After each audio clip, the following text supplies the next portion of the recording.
जब चित्रकूट में भगवान श्री राम ने कह दिया कि भरत कहे सो किए भलाई, तो गुरु वशिष्ठ तो बिल्कुल अस्त व्यस्त हो गए।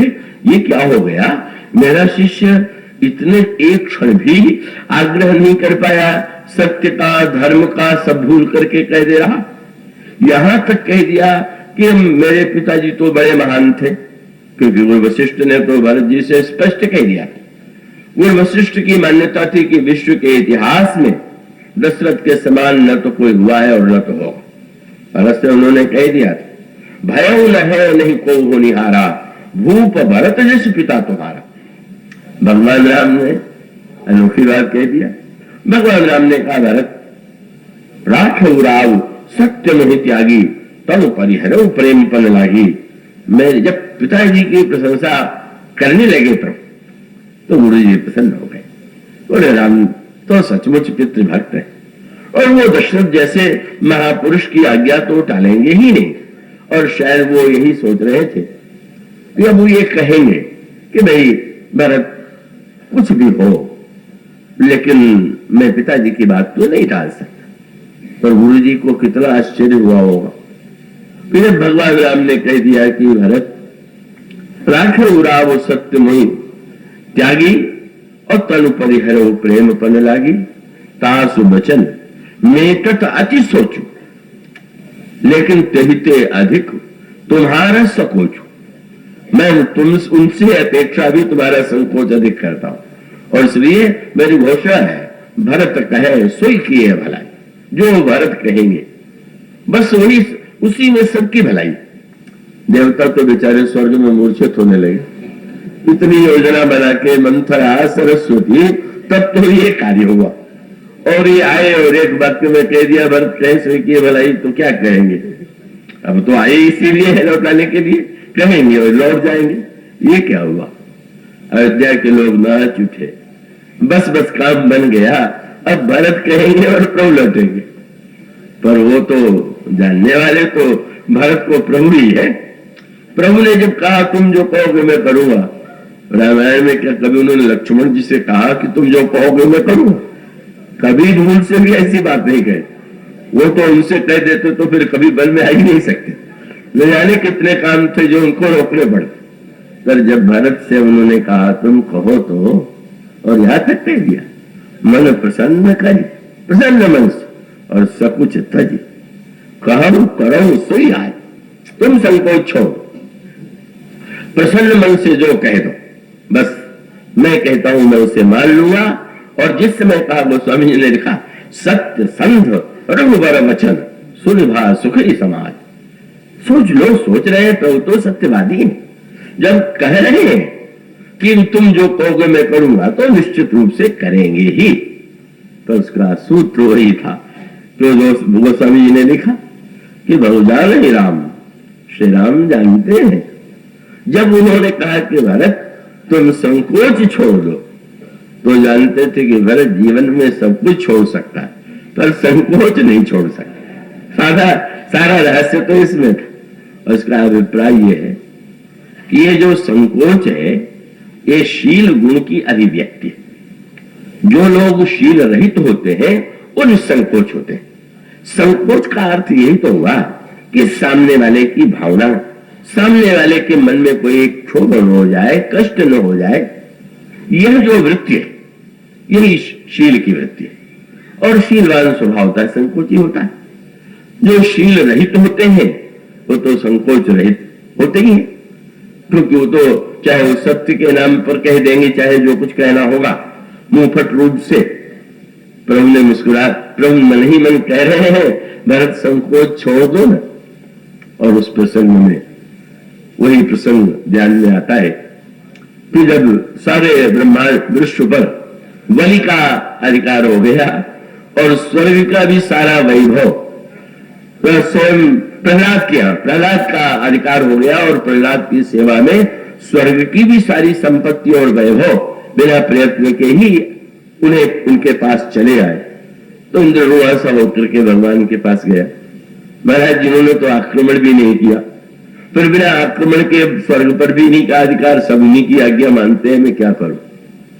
तो भगवान ने हंस करके कहा मैं तो लड़ूंगा नहीं तुम्हारी ओर से, और तुम भी लड़के तो उन्हें हरा नहीं सकते हो, तो तुम जा करके जो तुम्हारी जितनी वस्तुएं हैं स्वर्ग की जो चली गई उनके पास मांग लो और वो दे देंगे। इंद्र ब्राह्मण का वेश बना करके गए, प्रहलाद ने स्वागत किया, क्या आज्ञा है?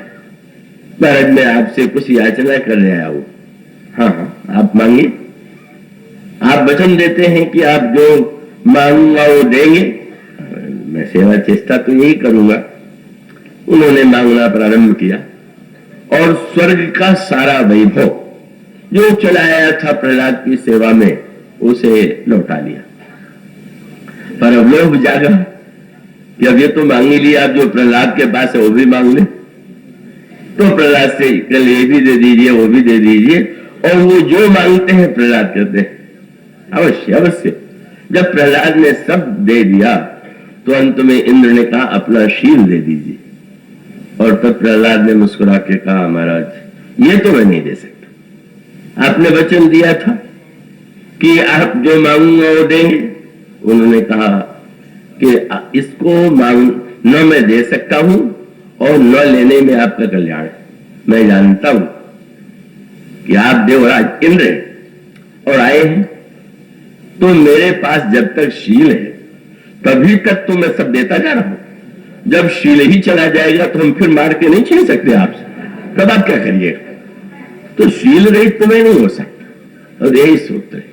मैं जो शीलवान है वो तो दूसरे की भावना का जिसको ध्यान है, निरंतर ये सारा अयोध्या कांड का वो वस्तुता वो तो शील, एक परम शील में भगवान राम और दूसरे परम शील में श्री भरत, वो दो शील की दोनों अद्वितीय अद्भुत पराकाष्ठा है।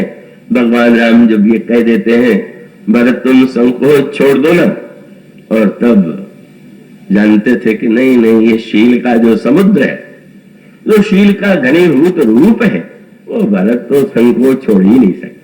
कह देते हैं तुम प्रसन्न मन से, और तब वो जो भरत ने उत्तर दिया वो जानते थे प्रभु, और इसीलिए वो कह पाए, और वही हुआ।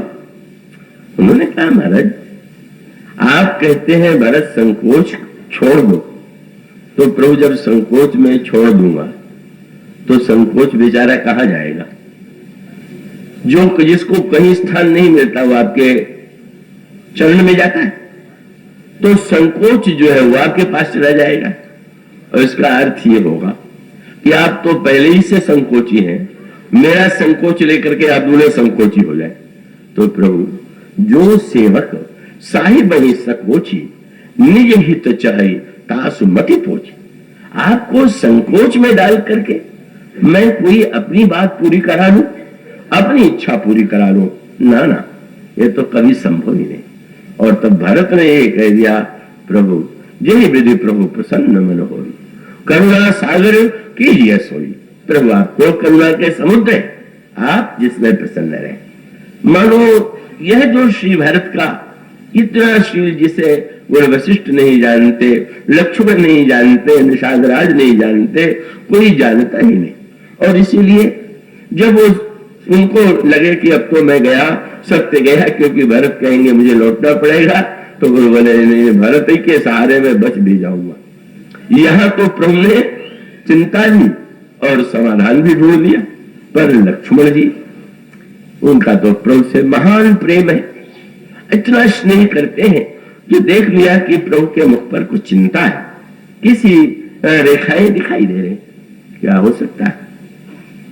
सहज भाव से ध्यान में यही बात आई, तो वो सेना लेकर के आ रहे हैं, तो प्रभु को ये चिंता हो गई कि क्या भाई के विरुद्ध युद्ध करना होगा।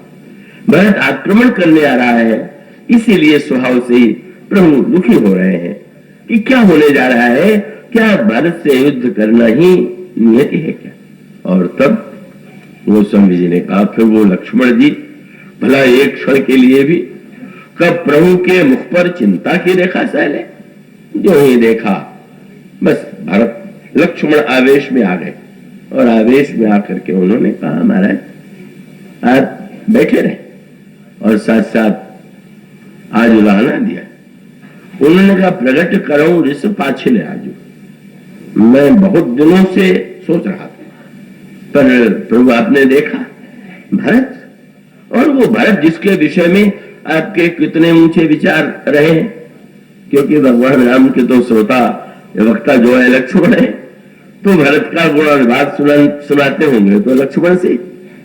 तो लक्ष्मण जी ने बुलाना भी दिया, प्रभु अब मैं क्या कहूं, भरत नीतिरत साधु सुजाना। आप कहा करते थे भरत बड़ा साधु है, बड़ा भाई नीति का पंडित है, बड़ा गुणवान है, लेकिन आज क्या हो गया है, भरत नीतिरत साधु सुजाना प्रभु पद प्रीति सकल जग जाना। सब लोगों में प्रसिद्ध हो गया राम के बड़े प्रेमी। देव आज राम पद पाई चले धर्म मर जाद मिटाई। आज वो भरत इतने नीचे गिर गए और जान सानुज राम ही मारी करऊ अकंटक राज सुखारी। और फिर भरत न राजनीति उर आनी तब कलंक अब जीवन हानि। और सकल सुरासुर जुरहि जुझारा राम ही समरण जीत न हारा। पर प्रभु की ओर बुलाने से देखा, प्रभु आप तो बड़े उदार हैं, पर मैं बुलाना दिए बिना नहीं रहूंगा। उन दिनों की याद कर लीजिए जब जब सरजू के किनारे खेल होता था और आप क्या करते थे, आप खेल में भरत को जिता देते थे। पर जीता तो आप देते थे अपने स्वभाव के कारण, पर उससे कितना भ्रम मन में उत्पन्न हो गया भरत के। वो आज भी यही सोच रहे हैं कि जो खेल में हारता रहता था नहीं तो उसी को तो हराना। आपने अपनी बहुत उदारता से कुछ इनका मस्तिष्क ही बिगाड़ दिया। आपकी सरलता देखिए ना, अच्छा तो कोई बात नहीं। उस समय तो मैं सोचता था कि भाई जब आपको हार के प्रसन्नता हो रही है तो चलो ठीक है, पर वास्तव में दिखाऊंगा। और जिस समय बोलने लगे अब प्रभु की बड़ी जटिल समस्या, अब लक्ष्मण आदेश में आते जा रहे, प्रभु का मन हो रहा है कि सुनो तो, पर वो समझ गए कि वो कुछ बोलने वाले, तो प्रभु का मुंह एक वाक्य कह करके बंद कर दिया। मैं जानता हूं क्या, बोले तुम सर्वज्ञ शिरोमणि स्वामी। आप साक्षात सर्वज्ञ ही नहीं है, सर्वज्ञों में शिरोमणि। तो सर्वज्ञ मुझे मानते हो ना? हाँ, तो क्या तुम मुझसे नहीं पूछ सकते हो कि भरत कैसे है? बिल्कुल नहीं, यह अद्भुत बात है। मुझे कोई सर्वज्ञ न मानता हो और अपने विचार कहे तो भी ठीक, सर्वज्ञ माने और मुझसे पूछे वो भी ठीक।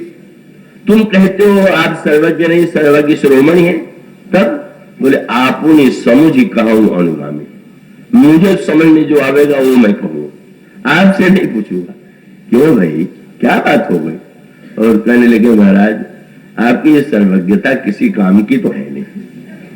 क्यों? किसी के पास कोई बहुत बढ़िया गुण हो और कभी उपयोग ही न करे तो काहे का वो कह सकते हैं कि उनके पास वो है। आपकी सर्वज्ञता तो किसी काम की नहीं। क्यों? तो नहीं बोल रहे। लक्ष्मण जी से हम प्रश्नोत्तर कर रहे, क्या हुआ? बोले एक तो आपकी सर्वज्ञता, पर वो तो हमेशा बंद ही रहती है, और उसके साथ सर्वज्ञता के विरोधी जो आपके स्वभाव में गुण है, क्या? बोले नाथ सुहृद, एक तो आपका हृदय इतना अच्छा है, सुख सरल चित शील स्नेह निधान। आप सुहृद हैं, पवित्र हैं, कोमल है, शील के निधान है। और आपका स्वभाव प्रभाव तो यह है कि सर्वज्ञ शिरोमणि, और स्वभाव ठीक उल्टा है। प्रभाव तो सर्वज्ञ शिरोमणि, तो सर्वज्ञ शिरोमणि को तो यही चाहिए कि पता लगा रहे कि यह व्यक्ति कैसा है, पर आपका स्वभाव ऐसा है कि नाथ सुहृद सुठ सरल चित्त शील स्नेह निधान। लेकिन सब पर प्रीति प्रतीति जीव जाने आप समान। आपका स्वभाव है कि जो आया वो ठीक ही होगा। आप सर्वज्ञता से कभी जांच करते नहीं। अब कोई ऐसा शराब मिल जाए तो सोना लेकर के जो आवे सोने की शक्ल में उसको रख लेके आया है तो ठीक ही होगा। अब उसके पास कसौटी भी बढ़िया हो, पर जब प्रयोग ही न करता हो तो वो किस काम का? यही तो गोस्वामी जी ने जब सुन लिया तो उन्होंने प्रभु से कहा कि मैं आपकी शरण में आया हूं। प्रभु ने पूछा मेरे किस गुण से प्रभावित होकर के आ गए हो? बोले मैंने सुना है कि आप अच्छे पारखी नहीं। क्यों? बोले महाराज जिसको शुद्ध वस्तु चलाना हो, असली सिक्का चलाना हो तो कहीं भी चला जाता है, पर जिसको खोटा सिक्का चलाना हो तो यही पता लगाता है कि किस दुकानदार को कम दिखाई देता है, या सीधे वो पेटी में ही नोट को डाल देता है, देखता देखता नहीं। तो वो तो सुन लिया कि लक्ष्मण जी यही कहते हैं। इस विषय में लक्ष्मण जी और भरत जी दोनों एक मत। लक्ष्मण जी भी मानते हैं कि आप बिल्कुल अच्छे पारखी नहीं, आप होंगे सहमत आपके गुणों में, पर आप तो बिल्कुल भोले वाले। और यही बात आगे चल करके चित्रकूट में भरत जी ने कह दी। प्रभु ने कहा, भरत तुम में तो कहीं पर पाप है ही नहीं, महान तुम तो तुम्हारे समान, तुम उन 3 काल मत मोरे, पुण्य श्लोक तात्तर तोरे। और वशिष्ठ ने जो दशरथ जी के लिए कहा था, भगवान राम ने वही भरत के लिए चित्रकूट में कहा, तीनों काल में और तीनों लोकों में न तो तुम्हारे समान कोई पुण्यात्मा पहले हुआ है, न अब है, न होगा। और जब प्रशंसा कर चुके तो भरत जी की ओर देखा। जानते हैं भरत जी तो अपने में कोई गुण मानते नहीं। भरत बताओ तो मुझे सत्यवादी मानते हो कि नहीं? प्रभु आपके विषय में मैं कोई कल्पना कर सकता हूं इस तरह की? तो अब तो तुम नहीं कहोगे ना कि मैं पापी हूं। सुनता हूं कि तुम यही कहते रहते हो, मोह समान को पाप निवासी। और मैं कहता हूं कि तुम में तो अनगिनत गुण है, निर्मति गुण निरुपम पुरुष। मैं ठीक कहता हूं कि नहीं? पर श्री भरत ने उस समय वही मिलती जुलती बात कही जो श्री लक्ष्मण जी ने कहा था। बोले प्रभु आप सत्यवादी तो है, पर सत्यवादी का अर्थ यही तो होता है ना कि जैसा दिखाई दे वैसा कह दे तो सत्यवादी। अब आपको जैसा दिखाई देता है आप वैसा कहते हैं। अब आपके आंखों में दोष देखने की शक्ति ही न हो तो आप अपने समझ से सत्य ही कहते हैं। और यही उन्होंने कहा, महाराज भरत कोई नहीं, कूर, कुमति, खल, कठिन, कलंकी, नीच, निशील, निरीस, निशंकी, इतने गिना गए। आप गिनिए, इसमें कोई छोड़े ही नहीं अवगुण। कूर, कुमति, खल, कठिन, कलंकी, नीच, निशील, निरीस, निशंकी, केवल सुनी। ऐसे लोगों ने भी कहीं से आपका स्वभाव सुन लिया। जब ये सुन लिया कि ये तो अच्छे पारखी नहीं है, तो तेरु सुनी शरण सामुहे आए, आ गए और सकृत प्रणाम किए अपनाए। आके जो ही प्रणाम किया, आओ आओ भाई तुम आए, ये तो बड़ा अच्छा हुआ, तुम तो बड़े अच्छे हो। तो अब जब आपने उसको अपना लिया, आपको दोष दिखाई नहीं देता, तो भरत के विषय में आप जो कहते हैं ठीक ही है। ठीक इसलिए है कि आपको दोष दिखाई नहीं देता, तो भरत के दोष भी आपको नहीं दिखाई दे रहे। अब तो प्रभु के सामने बड़ी समस्या। तो फिर गुण तो देखना मुझे आता है ना। हाँ महाराज, गुण दर्शन तो आपको आता है। तो श्री भरत ने उलट के पूछ दिया है, प्रभु अगर बंदर सुंदर नाचने लगे और तोता बढ़िया पाठ पढ़ने लगे, तो ये बंदर और तोते की विशेषता है कि सिखाने और पढ़ाने वाले की? बोले वो तो भाई सिखाने पढ़ाने वाले की। तो पशु नाचत सुख पाठ प्रवीणा, गुण गति नट पाठक आधीना। प्रभु भरत तो बंदर और तोता है, अगर वो गुण है तो आपके ही होंगे, आप भी जाने, और दोष है तो मेरे है पर आपको दिखाई नहीं दे। यो सुधार सनमानी जन के साधु सिर मोर। आपने तो प्रभु जैसे मोर बनाने वाला क्या करता है, एक तो बर, और बर के सिर पर कोई सोने का मुकुट लगा दे तो और बात है कि हीरा और सोने का मुकुट। पर आपने देखा साधारणतया मोर तो इतनी साधारण वस्तुओं से बनाए जाते हैं, और उसके द्वारा दूल्हे के सिर पर, बोले प्रभु आप तो किसको सिरमौर बना देंगे, आप तो बनाने की कला में इतने निपुण है। यो सुधार सन्मान जन के साधु सिरमौर को कृपालु बिन पाली है, बिरदावली बरजोर। प्रभु ने समझ दिया कि भारत को हरा सकना संभव नहीं। तो यही लगता है कि लक्ष्मण जी ने कह दिया मैं आपसे पूछ दूंगा भरत कैसे है, तो आप शुरू कर देंगे, बहुत अच्छे हैं, बड़े संत हैं, मैं क्यों पूछूं। और इसलिए आज मैं दिखा दूंगा कि जिन कर निकर दलई मृगराजू, ले लपेटी लवाज में बाजू, तैसे ही भरत ही सेन समेता सानुज निधर निपातों खेता आज राम सेवक जस लेवू भरत ही समर सिखावन देवू। ऐसा जब जग भय मगन गगन भई बाणी लखन बाहुबल विपुल बखानी। अब लगने लगा देवताओं को, कहीं लक्ष्मण युद्ध करने पर प्रस्तुत हो गए तो क्या होगा। आकाश से तुरंत उन्होंने कहा, तात प्रताप प्रभाव तुम्हारा को कहीं सकई को जानने हारा, लेकिन अनुचित उचित काज किछु होई समुझ करिय भल कह सब कोई सहसा करि पाछे पछताही कहे वेद बुझते बुझना। बस जो ही ये वाक्य लक्ष्मण के कान में गया, चुप सुन सुन वचन लखन से कुछ आने। जब संकोच में गड़ गए तो प्रभु ने और सीता जी ने बड़े प्यार से बुलाया। दोनों ने बड़े प्रेम से कहा। प्रभु ने धीरे से कहा, लक्ष्मण तुम तो मुझसे बड़ा स्नेह करते हो, पर बड़ी विचित्र बात, मेरे ऊपर तुम्हें विश्वास नहीं और देवताओं ने कह दिया तो तुम्हें पूरा विश्वास हो गया भरत अच्छे। तो उन्होंने कहा, प्रभु स्वार्थियों को खोटे खरे की अच्छी परख होती, आप तो स्वार्थी है नहीं, ये पक्के स्वार्थी आए देव सदा स्वार्थी। आपने कहा तब तो फिर हम नहीं मान सकते, पर इन्होंने कहा तो ठीक।